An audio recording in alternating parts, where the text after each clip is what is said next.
Les conclusions hâtives de la première journée. Le gardien de mon club préféré est pas fiable. Ce gardien-là, il va nous tenir toute la saison et assurer le maintien. Ce gardien, je vais le prendre au MPG, il va me faire plein de clean sheets. On a plein de conclusions hâtives qui nous viennent lors de la première journée. Je m'en souviens notamment d'une, j'avais dit que le Lille de Bielsa allait jouer l'Europe. Donc je me souviens très bien de cette conclusion hâtive. Donc on va émettre quelques conclusions hâtives que l'on a vues lors de la première journée. Notamment on s'était posé des questions lors des vidéos de préparation et on va se demander quel niveau de confiance on peut leur donner. Première conclusion hâtive, Matt Sells est le gardien pour le nouveau projet strasbourgeois. En effet, on a vu un très beau match face à Lyon avec beaucoup de rythme où les Strasbourgeois ont gagné 2-1. Ce que j'ai beaucoup aimé chez Matt Sells, c'est son jeu au pied. J'avais beaucoup vu Matt Sells en gestion d'espace, en parade sur la ligne pour sauver un peu Strasbourg. Et là, le voir jouer sur ses pistons avec des passes mi-longues, j'ai beaucoup aimé et je pense qu'il a marqué des points dans la tête des propriétaires strasbourgeois pour la suite, notamment de la saison. Deuxième conclusion hâtive, Guillaume Rest est le gardien d'avenir pour Toulouse. En effet, il a été dans l'équipe type de la première journée pour sa première titularisation avec le TFC à seulement 18 ans.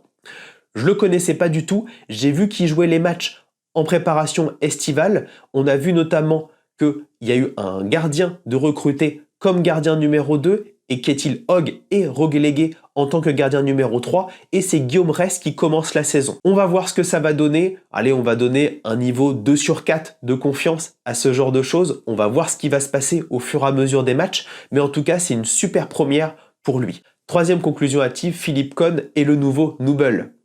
Il a fait une erreur pour sa première avec erreur de prise de balle. Il a eu un petit peu les gants de vaisselle sur cette action. Malheureusement, il a coûté un but pour Monaco et sur le deuxième but, il s'est peut-être jeté un petit peu rapidement, bien qu'il y a une belle feinte de l'attaquant. On l'a vu également, il a fait 2 autres beaux arrêts, Philippe Cohn.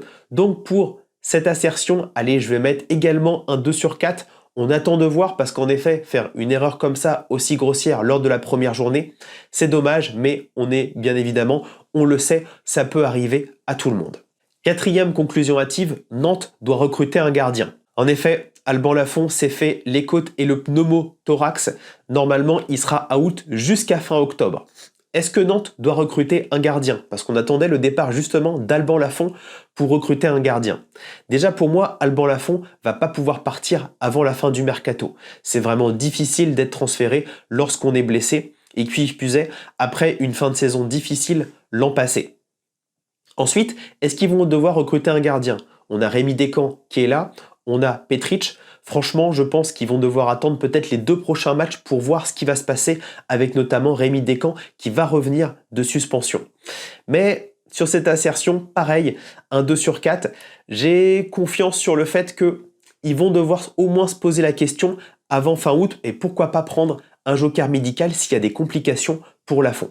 Cinquième assertion, Yvon Mvogo a retrouvé la forme. On a vu un sacré gardien de Lorient face au PSG. Parce que même si on a dit que le PSG avait eu une possession stérile, ils ont eu au moins 2 grosses occasions qu'un gardien moyen n'aurait pas sorti. En effet, on a eu un très bon Yvon Mvogo sur la première journée pour Lorient. Et surtout, ça fait plaisir parce que en fin de saison, on voyait qu'il lui manquait un petit peu de jambes, qu'il lui manquait un peu de rythme, avec notamment son erreur qu'il avait faite. Et là, je suis très content de le revoir vraiment déterminant pour le FC Lorient.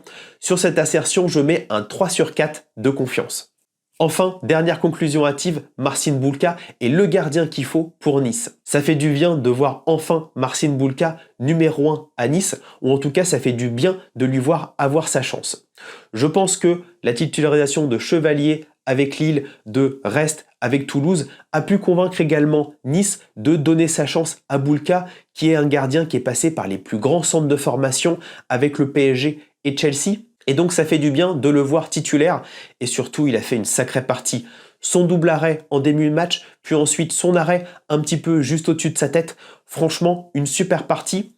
Sur cette assertion, je vais mettre 3 sur 4 parce que je crois vraiment en Bulka et notamment Nicolas Dehon. Ça fait 2 ans qu'il dit qu'il croit en Bulka, son entraîneur des gardiens. Donc je pense vraiment que ça peut être un bon gardien pour Nice cette saison.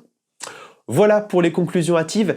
N'hésitez pas à me mettre en commentaire ce que vous en pensez, si vous avez d'autres conclusions hâtives et si vous croyez notamment à ces différentes assertions.